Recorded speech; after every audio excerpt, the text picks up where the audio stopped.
Please welcome NASA's Acting Administrator, Robert Lightfoot.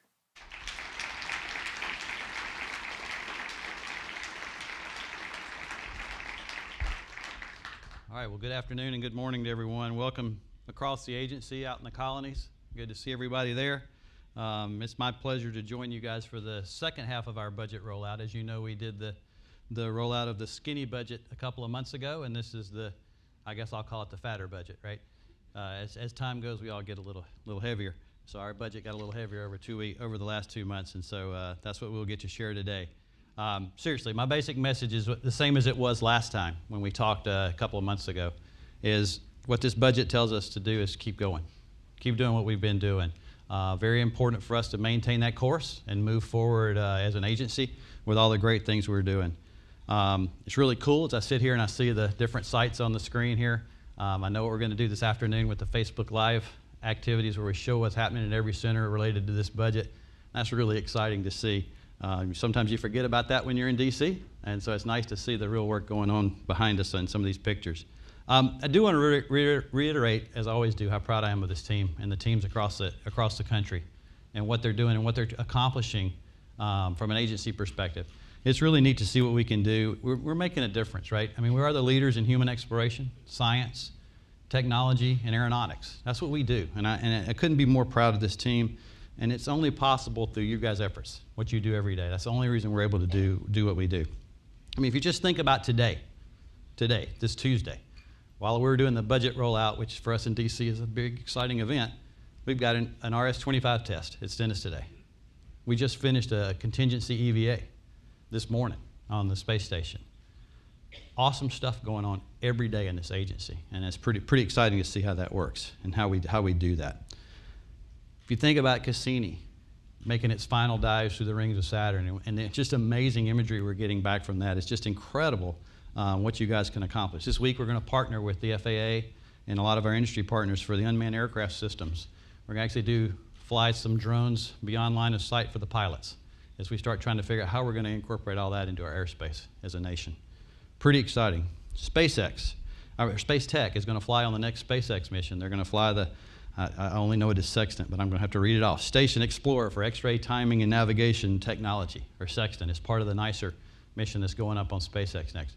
Again, every day. That's flying next week. We just continue to make the progress that we need to make. It's really, really exciting. And today, we have our budget, right? We kind of knew what I'll call the contours. We always talk about sand charts when we look at the budget. We knew the contours of the sand when we talked back in March. And they hadn't changed much. They're about the same. So we're pretty excited. We've got $19.1 billion as an agency. And it really reflects the President and the administration's confidence in us moving forward in our direction and the importance of everything we've been achieving as an agency. I think you guys can take a lot of confidence in that when you see what's happening from the overall pressure on the budget in the entire country. We did really well as we go forward. We've had a horizon goal for some time of putting humans on Mars. We're there today with our scientific platforms. Bringing back the kind of data we need, but this budget sustains that work toward getting toward that horizon goal. It gives us the resources we need to keep exploring our solar system, beyond our solar system, and exploring here on our own planet. Worried about our own home, what we're doing here, and the technologies it's going to take to increase the aviation industry here in the U.S. There were still some hard choices that we had to make, right? We always do. That's what we do as an agency. We just can't do everything that we want to do, but we can do a lot, and you guys do a lot every day, and I think that's what, if you really want to see where it all plays out, it's out there on the web at nasa.gov/budget. It's where we post everything, so it's all there in gory detail if you want to get into it and see where your own areas are affected. You know, I think over the last couple of months, we've had the President really recognize the work we're doing. It was pretty amazing to be there when, if you guys all know astronaut Peggy Whitson, who's on station right now, just finished the spacewalk this morning. She's now holds the record for the most time in space. And I was there when the President did an uplink with the ISS folks to congratulate her on that. It was pretty neat. We got rovers on Mars and an orbiter at Mars, bringing back the data that's going to help us get ready for taking humans to the red planet. Again, very exciting. Team at Goddard just finished the James Webb Space Telescope testing. and the telescope's been moved down to Johnson Space Center for the next big test to put it in the cold vacuum of space and run it through its paces there. That mission is moving out. Couldn't be more proud of that team and what they've done to get that next great observatory ready to go. SLS and Orion are far beyond concepts at this point. Like I said, we've got an engine test today. We have a solid rocket booster test later this summer. The first sections of the core stage have made it to Marshall Space Flight Center for the structural testing that's going to go on. Orion continues to make great progress with putting their systems together down at the Cape. It's just exciting to see all the progress being made there as we move toward that first integrated flight test, EM1, the first of many, right? We're not just pushing toward EM1, we're pushing toward a series of missions to build that program and put that infrastructure in place that's going to allow us to have a backbone for a deep space exploration as we move forward. Solar electric propulsion, a technology that space technology has been working on for a while, and it was really part of the asteroid redirect mission. We're going to continue that because we think it's a key linchpin in what we're trying to do with the power propulsion unit in an area around the moon where we can actually do some more of that infrastructure we think we need as we head toward putting humans further in space. And of course, our next X-plane is in development to advance the supersonic flight. Very exciting times, y'all, very exciting. And each one of you, every day, is helping us to create that future and keeps us focused on that big picture that informs everything we do. You know, we see our work in the context of making life better for everybody here on Earth, and that unfolds in a whole lot of ways when you think about what we do. You've heard me before, and I'll say it again, I really have started resonating with this whole concept of why NASA, why are we here, and what do we do from that perspective. And I really like to say we can never forget the N in NASA, which is national, right? If you think about that, it's because we're not headquarters, we're not Goddard, we're not Langley, we're not Johnson, we're not a single center, right? We're an organization that does tremendous things as a group. We have a balanced portfolio. We're not a single program, we're not a single mission, right? We're a lot of programs and a lot of missions. And we cover this broad spectrum, right, of well thought out programs that they're integrated, and we try to do them in a very strategic way. And they're very aligned with the Space Act that was written 60 years ago that created NASA. 2018 is going to be our 60th anniversary as an agency, right? And it's pretty fascinating when you see what we do today and you go back and read the original Space Act. Yeah, some stuff has changed, but for the most part, we're very strategically aligned with what we're doing. We really have maintained that continuity of purpose over time, right? And I think this budget continues that for us in supporting not only what we want to do as an agency, but also several other national priorities. As we approach that 60th anniversary, you know, this budget will maintain that. It'll maintain our place as a leader, I think, a global leader in space, and a global leader here at home in aviation and aeronautics and what we do. We appreciate the continued bipartisan commitment we get. If you look at the Transition Authorization Act that we got for 2017, you look at the omnibus we got for 2017, the appropriation. I mean, it's a pretty incredible bipartisan support we get as an agency, and we should be excited about that. You know, one of the challenges we have is our goals and our programs typically, they can work over decades. You think about how many different budget submittals, how many different budget processes we have to go through just to get a long-term program in place. It's very difficult to maintain that continuity of purpose. And I think for us, what this budget says is keep going.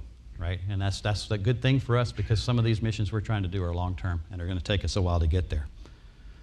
If you think about what we do, though, you think about kind of the fundamental, I'll call it, in our gut while we're here, I think we have a historic and enduring purpose as an agency. And that historic and enduring purpose is really around three major strategic themes in my mind, right? It's discover, explore, and develop.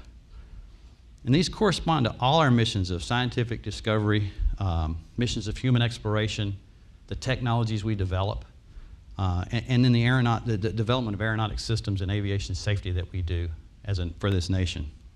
We're focused on these, but we never lose sight of the other contributions and the other things that we do as an agency. You know, that's kind of what I just described as kind of our day job, right? And I think what we really do in the other areas is we inspire the next generation. You know, that's what we do as an agency. We inject that innovation into the national economy. We provide data to national leaders to solve some of the biggest problems this nation has. And then we support this global engagement and diplomacy that I think is so important in a role that we play as a leader in the international part of what this agency does. You know, the president said American footprints on a distant world are not too big of a dream. And we're executing programs step by step to make this dream a reality, as well as that broader quest to explore and understand our environment, our universe, and our whole aviation and aeronautics world. Some of our newer missions are going to deliver the benefits that will reach far beyond the significant milestones we're trying to get today. The list is pretty amazing when you think about it. There's Solar Probe Plus. There's the Transiting Exoplanet Survey Satellite, or TESS as we call it. The InSight Mars Lander, and as I mentioned earlier, the Webb Telescope. They're all scheduled to fly in 2018, right? That's what we're going to do during this budget year. Very, very exciting. And then, of course, we continue the development of the next generation X-plane for NASA. That's going to fly in 2021 to really investigate low-boom supersonic flight, which could be a tremendous game changer for not only this country, but the economy in general. As a traveler, I'm looking forward to that personally. We're going to continue working with our commercial partners to fly astronauts from American soil for the first time here in a couple of years. So that's a big goal. This budget continues to support that. And we continue to head toward an integrated flight system test for our exploration mission with SLS Orion and ground systems. So the human exploration side of this is very important. The budget really supports that progress, right? But it's a very diverse portfolio. A lot of you work on different things, and I think everybody can hopefully find themselves somewhere in that explore, discover, and develop piece of what we do as an agency for the American people. Each of you in the centers, you know the full scope of what I'm talking about, right? You're doing it every day. And I've had a chance to visit a lot. I mean, I've gone all the way from, I started here in '89, and even last week I saw something for the first time. I was at the NBL, the JSC guys took me to the Neutral Buoyancy Lab. Pretty exciting, right? You'd think I'd seen everything, but I got to go see those guys and watch that team work very professionally to get ready for a test run, right? We're doing that kind of stuff every day in this agency, and it's just about the challenges. I know how you guys face the challenges. I know the pride you take into it. I know the dedication of this workforce. It's what fuels the success. Now, there's some hard things we had to do in here, and so while this budget no longer supports several Earth science missions, the OCO-3, the PACE mission, RBI, and Clario Pathfinder that are doing, there's still 18 good space missions going and several airborne missions going to support the science side of the house. So I'm excited about that. We'll still bring back the data that we can do there, and we'll go through that. It also no longer supports a formal Office of Education, but I think we'll continue to inspire that next generation. That's what we do, right? We do it through our missions. We do it through many ways of the work that incites that and encourages the discovery by learners and educators going forward. Let me tell you, we're committed, as we always have been, to inspiring that next generation with what we do. And we're going to engage the public in the compelling stories of what we're trying to do and the missions we're trying to create, and making those things that are impossible possible. Same time we're going to do this, we're going to actually take a good hard look, use this opportunity for NASA to revisit how we do public outreach and public engagement. It takes place around all over the place, at all the centers throughout this country. We engage in that, and we got to leverage those synergies moving forward so we can really kind of create that nexus between education and outreach to facilitate those meaningful connections that bring those folks forward to us. I don't think there's another workforce that does more to inspire others than you do. The willingness to share your time and expertise. I've been to several of the things we do as outreach events in this agency, and it's great to see the NASA folks there encouraging the next generation to, whether it's a robotic competition, whether it's a moon buggy, great exploration rover, but it'll always be a moon buggy race to me, sorry. The exploration rover we do in Marshall, or whether it's the rocket challenge that just happened out here in Virginia a couple weekends ago. The NASA folks are there, they're engaged, and they're trying to help folks as we move forward. That mentoring and the overall impact of the work across the globe, you continue to make people want to follow us, right? That's what you guys do, and it's very exciting. In each of these successes that we have, they bring that inherent inspiration that's going to make someone or lots of someones at some point jump into this field and come join us someday. We need that. We got to inspire and share, because we need people to come take our jobs. Right? There's got to be somebody standing here when NASA turns 120, just like there's somebody standing there when we're going to turn 60. So I see these young faces at these conferences. If you've ever seen them, they're excited. When all the downlinks from the astronauts, just the public meetings that we have, it's pretty exciting. I call them I see the Mars generation, right? They're excited. They want us to get to Mars, and that's what they want us to go do, and they're very, very much a part of that. And we're going to keep bringing that potential to NASA and the things that this budget enables to keep inspiring them to want to be part of our team and want to join us someday. Because they're the ones that are going to follow in our footsteps and pick up, frankly, where we picked up from the generation before us, right? And so we can keep doing what we're doing. You can get all the details online, as I said, but I do want to mention a few other specifics about the budget, just to kind of give you a feel for what's out there. Some of these I've already talked about a little bit, but I'll hit them again.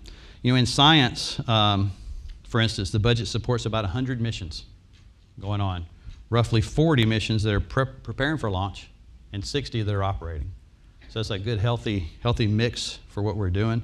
Our work here just leads the world in size, scope, and impact. I truly believe that. And I think, you know, when you think about it, the budget's going to keep us with the next selection of New Frontiers missions moving forward. We'll be able to make that selection. And it does the formulation of our Europa mission that's so important for us to go see. We think there's a great opportunity there to find that, but that always that search for, is there life out there somewhere else as we move forward. The space weather and upcoming heliophysics work continues in this mission, and it continues the support for the Wide Field Infrared Survey Telescope, or WFIRST, which will eventually succeed James Webb Space Telescope at some point. Most of you know about the NASA Aeronautics Research Program and how it advances our U.S. leadership in a very, very large global environment. Very important for us to do that. We'll continue to do that by working on the key technologies, not only the low boom stuff, but the key technologies that make aviation safer, more efficient, and more economical moving forward. Takes that step to put that X-plane in place that I talked about, and I think this is going to be very, very exciting. And then we continue to work, how do we put these unmanned aircraft systems into the airspace that we deal with on a daily basis. You know, I don't think you have to be an engineer to understand that. I think you just got to be somebody that travels to enjoy what our aeronautics folks do. As we say, we're with you when you fly. And I believe that all the time. Space technology program is enabling, you know, a lot of the rapid development of some of these transformative things that we need to go do, whether they're support of science, whether they're support of human exploration. But the space technology team is really working on those the technologies we need for our future missions. And they'll increase the overall national capabilities and industrial base as well. That's a goal that space technology has moving forward. They're going to support their diverse portfolio all the way from completing the solar electric propulsion work to the laser communication work that we're doing for the next generation of comm when we get on orbit. How are we going to deal with that? A lot of cross-cutting technologies they're working on, and a lot of you guys are engaged in those today. And while we're ending the asteroid redirect mission moving forward, we will take those technologies from solar electric propulsion as probably the best example, and move forward those and actually morph those into a different mission as we go forward. I think we have a budget that does support the continued cadence of missions that we want to have to get humans to Mars in the 2030s. I believe that's where we are. The European Service Module, you know, it will be delivered to Kennedy for integration to Orion in 2018. So great progress being made there for the first mission. We've got prototype ground testing of habitat modules, which is the next step even after that we're trying to work on. And that'll happen in 2018. Several folks want to be participating in that. The ISS continues to be kind of our jumping off point. This is our linchpin, right? This is our low Earth orbit stronghold. And that's where we're doing a lot of the work that we need to do to retire the risk associated with technologies, but also retire the risk associated with what happens to the human body. And the teams are up there learning that every day. And I think this is where we're going to learn systems too. We're going to take the systems up that help us to take those next steps. We're going to put an additional crew member on. We got some seats that we've bought that are going to have additional U.S. crew members coming up in September. So it's very exciting to see that we're going to have extra crew members so that we can really crank up the research that we need to do and the science we need to do on station. And again, ISS just continues to be a great example of public-private partnerships. If you think about the opportunities that people are taking to come there, it has truly become that spot where people that I think we really wanted it to become at some point, where folks wanted to come to the station to test out their systems and use the International Space Station as this wonderful lab that it is on orbit going forward. And the teams are doing a great job keeping it in play. And then of course, even on the human exploration side, we're going to announce the next crew of astronauts here in the next few weeks. So that's an exciting thing for us to do as well. We had 18,000 people apply. So there's no interest at all in what we're doing. So just a whole lot to look forward to as we move forward. For me, and I've said this several times, I think you guys some of you may be tired of hearing it. When we look at the overall resource scenario that we have in the agency, it's not this and or perspective. It's got to be an and, right? It's just got to be an and. We cannot do this alone. We're going to need our international partners. We're going to need the American industry, and we're going to need academia to jump in and be part of this.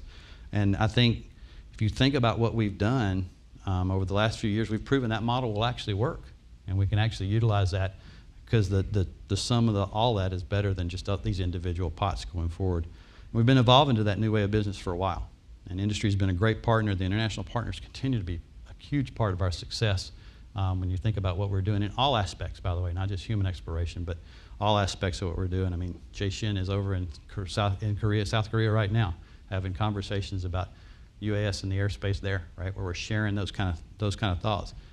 Science has an international part of just about every mission we fly, so it's exciting when you see what we do with the internationals, and then how we can move forward with that from an industrial base here in this country is going to be really, really important. I think this budget will help us do it. We want big companies, we want small companies, we want everybody to come to help us do this, because this journey is hard. Right, this is a long journey we're on, and it's hard, and we need all the intellectual intelligence we can get to make us be able to do that. It's that combination, frankly, that makes this such a vibrant place and such a place that everybody's excited about coming to. At least I hope you guys are. I'm pretty excited every day I come in, except for the traffic. We can do without the traffic. That's why I need that personal air vehicle. I keep telling Jay, I need my Jetson car. If I can get my Jetson car, I'll get to work a lot faster instead of being stuck here in D.C. on the road. I know why they call it a parkway, because I seem to be parked there a lot. Anyway, but I think this whole program that we're doing, that we propose in this budget of exploration, discovery, the pursuit of all the technologies we need, whether it's research in aeronautics or technology for space, it's just a huge source of pride for all of us, right? That's why we're here. That's why we come to work every day. And that's what pushes us. And I think our history gives us confidence that we can do this. We've done it before, and the resources are enough, and what we request, represents an investment that will return back to the American taxpayers. I think NASA is an investment. I really believe that, and I think this budget shows that going forward. So we do that together. We do that as a team, as we move forward. That's what we're going to do. And I think this budget just keeps that momentum going, so we can keep pressing forward to make do the great things that we want to do. I look forward to working with everybody over the coming year as we for 18 and see what kind of accomplishments we make. It's going to be so much fun to stand here and talk about what we did this past year, knowing what's coming up. It'll just be exciting to see how far we've come. I look forward to working with the Hill and Congress on the budget and explaining to them what the elements are. I think that'll be part of as you guys know, that's part of the process. We're proposing, and then we get to go debate that with the guys on the Hill and talk about why this is an important budget for us to hit the objectives we want to go do. So pretty excited about where we are. Very excited actually in terms of what we're trying to do, and the whole message of, hey, keep going, guys. Constancy of purposes. Let's make sure we're doing the things we said we were going to do, doing them on time, doing them on schedule. So thank you again for everything you're doing for NASA and for this great nation. Keep it up. Thank you, guys.